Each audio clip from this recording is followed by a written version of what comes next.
All right, let's pick up where we left off. We know what A and D do. A is the amplitude. Actually, absolute value of A is the amplitude, and D is a vertical shift. Could be up, could be down. If D is positive, it's going to be up. If D is negative, it's going to shift the whole entire graph down. Okay, what we haven't talked about yet, which we're going to talk about in this video, is what do the parameters B and C do? What do they make happen? Okay, so I just want to kind of go through some of that with you. All right, B and C affect the period and the starting point.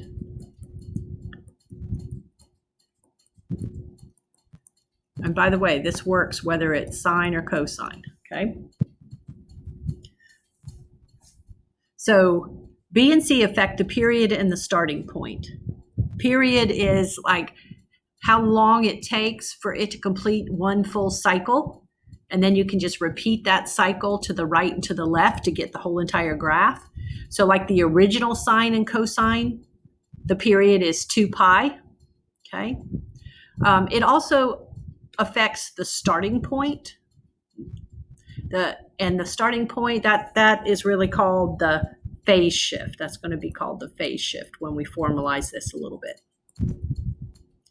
Okay, but it's not like an individual thing. It's not like B is the phase shift and C is the period or vice versa. It's more to it than that. Okay, here's the way we're going to figure it out. It's really nice when you do this. We are going to figure these out by solving the inequality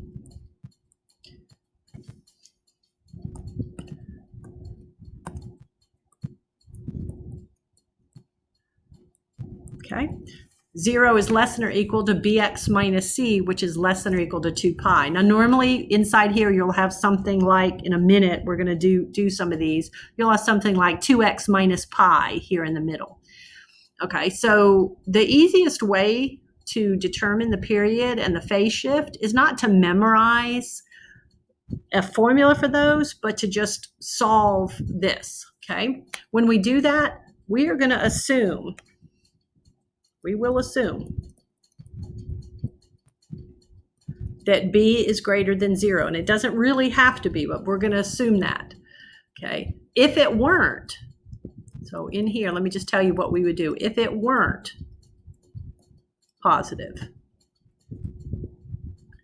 we would be able to make an adjustment.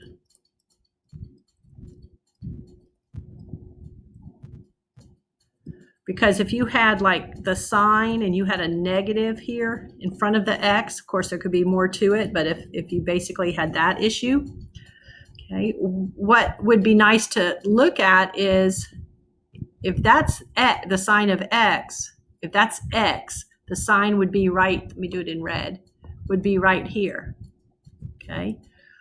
And so negative x would just be going in this direction, and you see the relationship between the signs, that's those y coordinates. One of them would be positive and one would be negative. So we could just make an adjustment. If we had sine of the opposite of x, turns out that that's equal to negative sine of x, the opposite of the sine of x. So we could make that adjustment, all right? And if we had a negative and we were doing a cosine graph, so if we had like cosine with a negative in front of the x like that, when you look at this picture, cosine is actually the x coordinate, and you see whether you have a positive x or a negative x, the x coordinate would be the value of the cosine. It would be the same for both of those. So you wouldn't even have to change it at all. Cosine of negative x is the same as the cosine of x. So we would make that adjustment, okay? But we're not really going to have situations where we have to go in that depth. All right, so back to what we're going to do. So to find the The period and the phase shift, this is going to kind of help us get those 5 key points like we used to do when it was simpler. What we're going to do is just solve this 3-part inequality for x. So we're going to work on getting that x by itself. So we're going to add c. And when we do, we're going to wind up here with c is less than or equal to bx, because the c and the negative c canceled out, is less than or equal to 2 pi plus c. That's where we're at this point. Don't forget, we're trying to get the x by itself. Okay, so we have a little more work to do. I need to divide by b, don't I? But if I divide by b in one spot, I've got to do it in the other two. And while I'm at it over here, let me go ahead and distribute that to both of those. So what I wind up with once I simplify is c over b is less than or equal to x is less than or equal to 2 pi over b plus c over b. All right, so this 2 pi over b, see up here, we used the 0 to the 2 pi because that's the period. 2 pi is the period for y equals sine x or y equals cosine x for the basic graph, right? 2 pi is the period. So we start with that period, but then we solve this inequality, and that tells us what the new period would be for whatever it is we're trying to graph.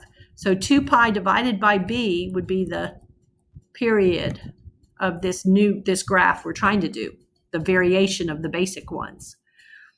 And then see what happens here is the c over b, okay? That right there tells you your new starting point. That tells you your phase shift. How has the original graph been shifted left to right? Let me not use an arrow, but I'm using an arrow, not an up or down arrow. I'm just telling you that this right here is the phase shift, the c over b, okay? So if the c over b, okay, if that, let me erase that. I don't mean absolute value on that one. If the c over b is a positive number, then you're going to shift over to the right c over b units.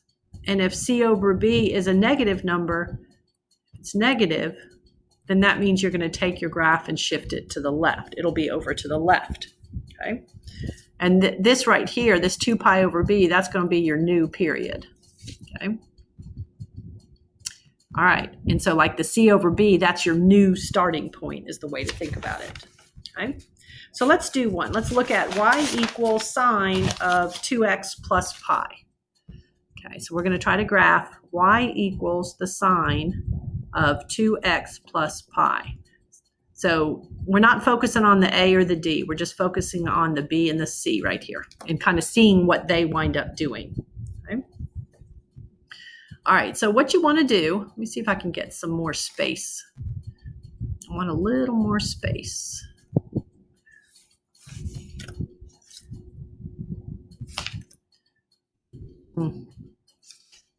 Nah, I won't bother.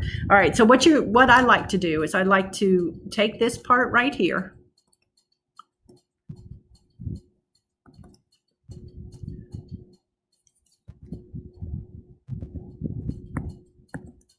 trying to get down here. Okay, take the 2x. Okay. Take the 2x plus pi that's in the parentheses where we normally had just an x, and put it between 0 and 2 pi because that's the period for the sine function, the old period. Then solve this for x. So come in here and subtract pi from all 3 parts. All right, now sometimes you don't want to fully simplify over here on the right. I do, but I'm going to leave it spread out for a minute so you can see something. The next step would be to get the 2 off of there. So we would divide by 2. And if we did like we did before, this part right here would be the new period. And see if you simplify that, how that would be pi. Okay. But if I wanted to work on that, the new period is just pi. So that means you get a full cycle in just pi units. All right, and then this right here is the phase shift. So negative pi over 2, it shifts to the left pi over 2 units. It's the new starting point is the way to think about it. And this is a lot easier than when you read how they suggest you do it in the book. So I really recommend you think about it this way. Okay, so we get, let me just write down the simplified version then. We have negative pi over 2 is less than or equal to x is less than or equal to, and the 2 pi minus pi would have really been pi over 2. It hides the new period. So sometimes people like to see this part so they can get the new period. I usually determine my phase shift from here, my new starting point from here.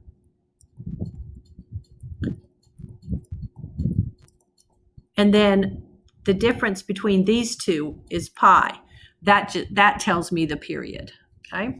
So here's how we're gonna make use of this. All right, so we're trying to graph, remember, y equals sine of 2x plus pi. So here's what we did. Here's what we're gonna do. This is gonna help us get our 5 key points. So instead of using the 0, the pi over 2, the pi, and so on, we're gonna use negative pi over 2 for our starting point. Let's see if I can get this done. Okay. And we're gonna use, let me move this over. I need a little more room, sorry. Okay, so remember what we're graphing.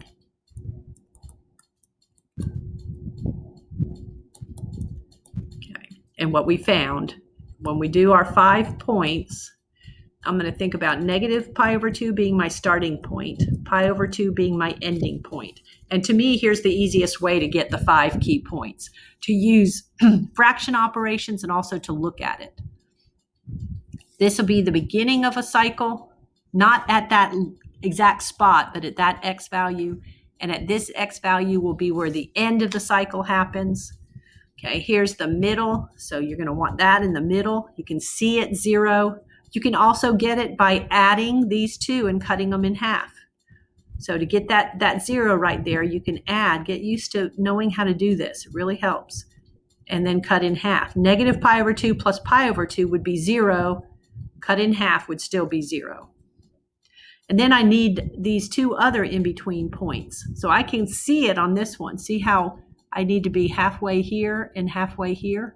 And I can tell if this is pi over 2, that would be pi over 4. This would be negative pi over 4. Okay, but I could let my algebra do it also. Let me do that in red. Okay, I want halfway between negative pi over 2 and 0. So I could add those up and divide by 2. Okay, let me do the scratch work. I could add those up and divide by 2. So that would be negative pi over 2 divided by 2. That's negative pi over 2 times a half. And you see how that becomes negative pi over 4. So this would be negative pi over 4. Just make connections to make it easier. Really, I can see that on the graph, so you don't have to really go through all this work. But sometimes it's harder to see on the graph, so it's really helpful to know how to do that. To get this point, I would look at halfway between 0 and pi over 2. So I would add those up. I would average those, add those up and divide by 2, and see how that would become the pi over 4. Now here's what's good about that.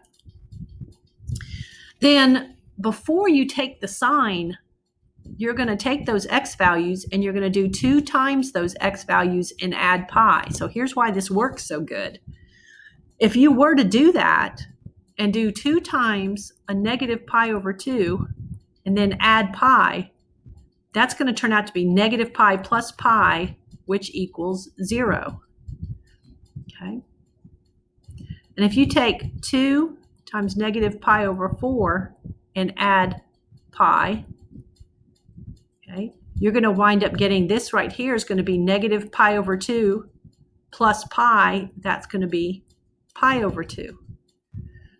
You see what's going to happen is these x's that seem kind of strange, when I plug them into the 2x plus pi, the reason I pick those is because when I plug them in, I'm getting the 5 key points around the unit circle: 0, pi over 2, pi, 3 pi over 2, and 2 pi.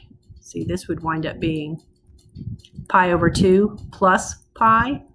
Okay, so that would be here at 3 pi over 2, and then 2 times pi over 2 plus pi. That would be pi plus pi, which would be 2 pi. So I'd be back to here. Well, what that means then is that I can use that unit circle again when I'm ready to do the sine of all of those. Because I know the sine of 0, here it is, it's 0. The sine of pi over 2 is 1. The sine of pi is 0. The sine of 3 pi over 2 is -1. And the sine of 2 pi is back at 0. So it's like I get the same output values. It's just that my starting point is now over here at negative pi over 2. So in red, I'm going to do the actual points that are going to be on my graph. So at negative pi over 2, I'm at 0. At negative pi over 4, I'm up at 1. Okay, then I'm going to be back at 0 when I'm at 0. And then at pi over 4, I'm down at -1. And that should be over just a little bit. And then at pi over 2, I'm back at 0. So there's that full cycle we're expecting, okay, with our sine graph. And now I just have to continue that for whatever amount they want me to do that. So I can see where all the zeros are going to happen. And so if they wanted me to continue, I could. Now it's going to go down and back up and so on. I could do that in both directions. Do you see how it works? Okay. But it's just that the full cycle happens within pi. That's the period. But we shifted to the left, so our starting point for that pattern was at negative pi over 2. Okay, that's this. Okay, and the new period was pi. So the whole cycle happened within pi units. So it's like this thing got smushed like a spring. Okay. All right. All right, so let's graph. Let me pull up another piece of graph paper.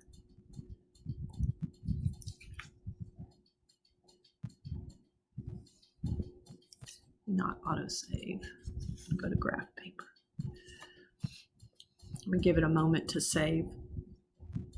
What I'm going to do next is I'm going to graph y equals 2 times cosine 2x plus pi plus 1, okay? And then I'm also going to graph what happens if we throw in like a cosecant or a secant. How do we deal with that? So those are the two things we're going to look at. So I need to get another piece of graph paper, and I have that in here somewhere. Let me open. Let me just copy another section of that.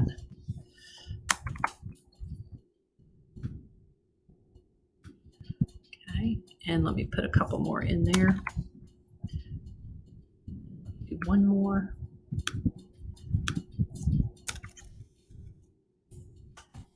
Okay. Oh, give us what we need. All right, so now I'm trying to graph y equals 2 cosine 2x plus pi plus 1.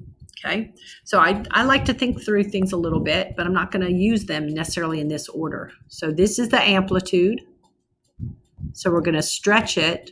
So the high point is at 2. Okay, low point is at -2, at least initially. Okay, but this 1 over here, that's a vertical shift. So that means my cosine graph is going to all get just slid up 1 unit eventually. Okay. All right. And then what we do with this in here is we solve that inequality. Okay. To determine the starting point and the new period. And so we're going to subtract pi from all 3 sides. And then we're going to divide by 2.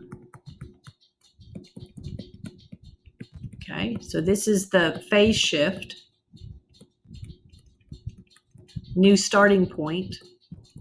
Rather than at x equals 0, the new starting point is going to be at negative pi over 2. So it's going to be to the left pi over 2 units. And then I kind of hid the period from you, but if you think about the difference between these two, if you think about negative pi over 2 to pi over 2, that right there is pi units. Okay, so pi is the new period. Okay. All right, so I really start picturing it, and I think, okay, what I'm going to do initially is I'm going to start almost in those innermost set of parentheses in here. And the first thing I'm going to graph is just y equals cosine 2x plus pi. Okay, so we're going to do kind of a series of graphs. Move that over a little bit. Come on.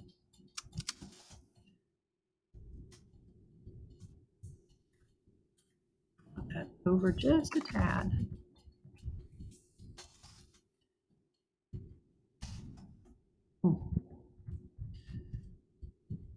Try that again.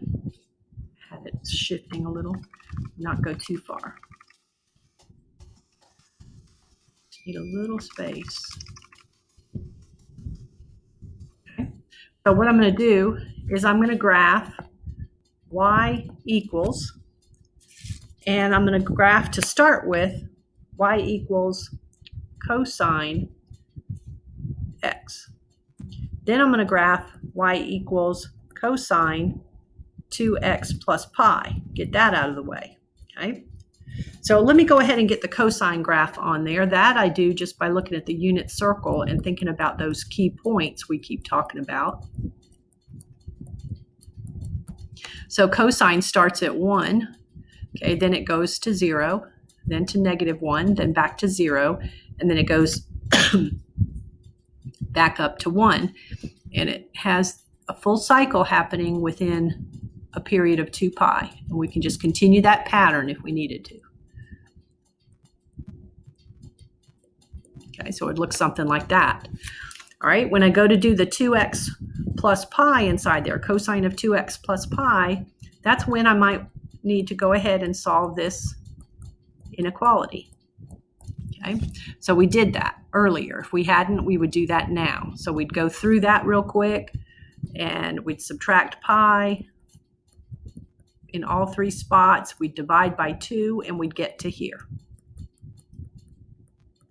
Okay, so what that does is that helps me identify what my 5 key points are going to be. Now, we're going to start at negative pi over 2. We're going to end at pi over 2, rather than at 0 and at 2 pi.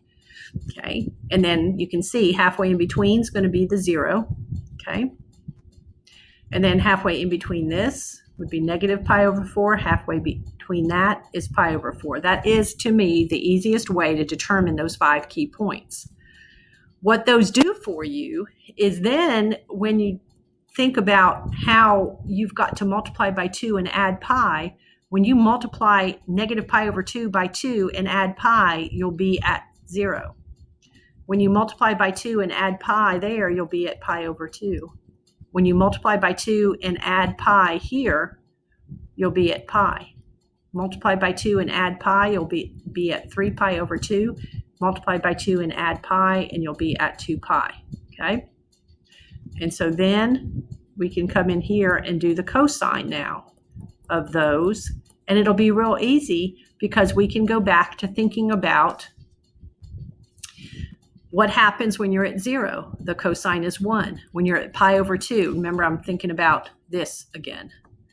When you're at pi over 2, the cosine's 0. When you're at pi, the cosine's -1. Here the cosine's 0. Here the cosine's 1. Okay, now let me do this in red because this actually smashes the graph to where it's closer together. Okay, so what we're graphing now is the negative pi over 2.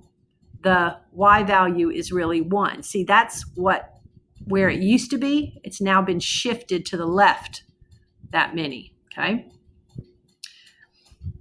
All right, and you're going to see some scrunching happening as well. Okay, the negative pi over 4, that's this halfway spot, that's at 0.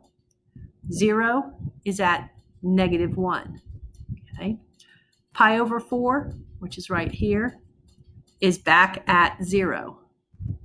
And then pi over 2, which is here, I should have a y value of 1. And then that usual cosine, see, this is the usual pattern for cosine. Let me make it a little thicker right here. The period is from 0 to 2 pi. See that look? That's one full cycle.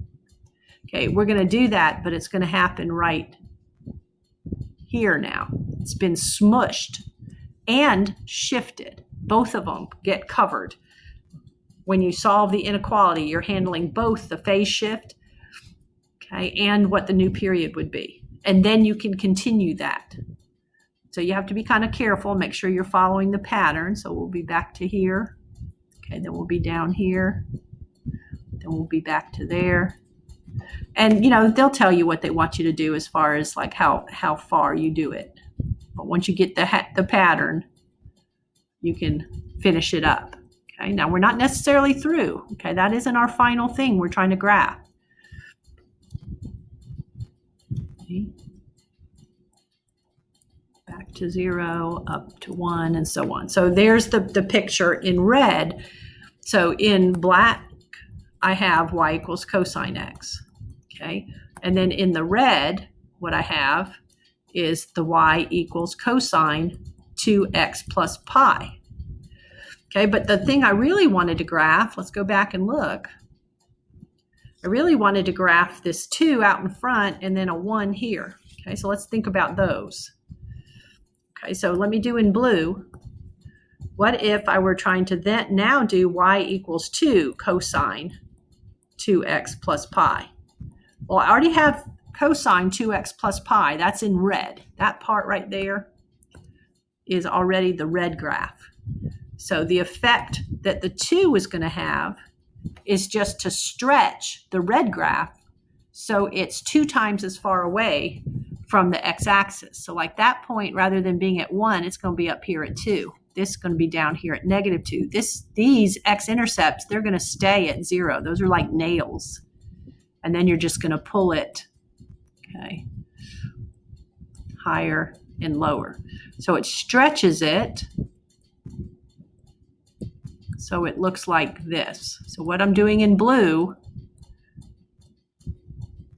throws in the amplitude now being 2.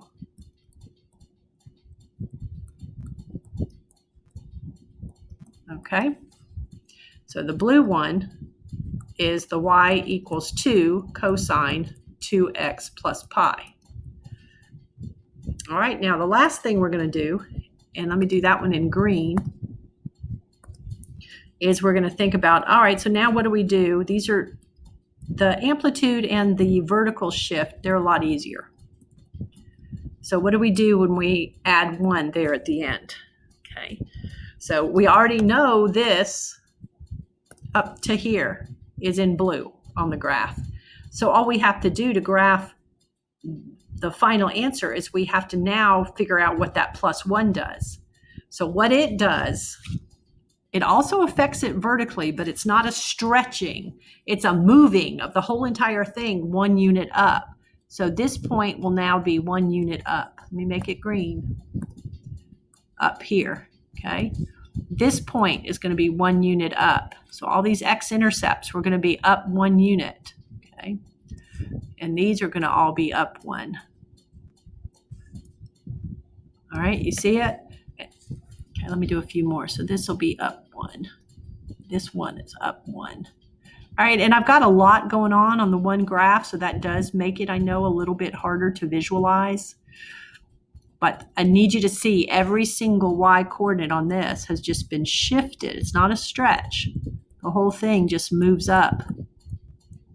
From the blue, you shift it up 1 unit. And see, the blue goes to here. That'll be up at 1. That'll be up at 2. This will be up at 1. That'll be right here. Okay. And there you have it. Now you could do this by just extending out here, right? And getting the outputs after you do all of the transformations, after you do everything. So you could keep going, and you could do what happens when I put a 2 in front. Okay, and then a 1 after. So you could say, okay, well, this is going to be 2 times 1 plus 1, so that'll be 3. Okay, this right here is going to be 2 times 0 plus 1, which is 1. 2 times negative 2 plus 1 is negative 1. 2 times 0 plus 1 is 1. 2 times this plus 1 is 3. And then you could plot, the green would be plotting those x's with these. So negative pi over 2 would be up at 3. Okay. Negative pi over 4 would be up at 1. 0 would be at negative 1, and so on. And you could get the same end result that way. But it helps to think of it almost like a progression of graphs, okay? Not just those final ordered pairs, okay? All right, one last thing I want to do in this video. I know it's getting long, but it's really kind of fun to think about. Let's back up to the picture we had with the sine. Remember this one? When we're trying to do the sine of 2x plus pi, that was what you see here in red. This is the sine. I want that in red. Okay. This is y equals sine of 2x plus pi. All right, I want you to think about this for a minute. What if we wanted to know what y equals the secant of cosecant. Cosecant, I just finished cosine is why I was thinking secant. Y equals cosecant of 2x plus pi. If we wanted to graph that, you know what I would do? I would go through all the thinking we did for this one, and I would get it graphed like we have it. And then I would come on to there and say, okay, so everywhere there is a x-intercept, I'm going to have an asymptote, because secant is the reciprocal, is 1 over your sine value. So everywhere your sine value was 0, you're going to have a vertical asymptote. Okay. And then I know these points are going to be on my cosecant graph, and so are these, but I'm going to get those u's looking things. So it's going to flip. So it's each of those is going to flip up like that. Hit that spot, and these are going to be having those u's that point down. Okay. And so what you see in green would be the graph of y equals cosecant 2x plus pi. So you could start with the sine graph and do the modification necessary if you have 2x plus pi inside there. So it's going to squish it a little because the period is changed. And then your cycle is going to start over at negative pi over 2, because that's going to be how the graph is going to shift. It's shifting to the left that much. Get that graphed first, and then remember how the cosecant graph looked. How it's got these u's that sit on those high points and then go down from those low points like that. All right, so let me stop that. I just wanted in this second video to look more at graphing variations of sine and cosine, but we were focused really on what the b and the c do and how together they affect the starting point and how long it takes to complete a full cycle of the graph.